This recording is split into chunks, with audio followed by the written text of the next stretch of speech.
Welcome sa Tatlo Ka Utok, Isa Ka Sabat. Ang topic ta subo nga daw perfect gid ang kabuhis ang tao online. Kay may filter. Sa real life, wala edit-edit. May kilala ko per me post, living my best life, pero utang niya sa tindahan, 3 months na. Influencers ang utang.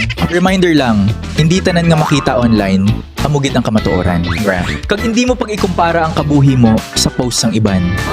Correct. Kay base happy sila sa picture, pero gaaway pagkatapos. Lesson, ang tunay nga kalipay wala pirmi gina-post.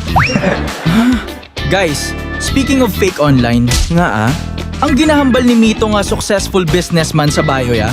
Hoy, confidential na. Gabaligya lang gali cellphone case nga isa pa lang ka-customer. Iya mama. Ang pinaka-importante gid wala sa likes, kundi sa tawo nga ara gihapon bisan offline ka. Kisa ang tawo nga permi post blessed. Amo pa ang pinaka-stressed. Kutob na lang diri atong topic kung may makuha maka mga lesson sa amon diri sa Tatlo Ka Utok, Isa Ka Sabat. See you then. Bye.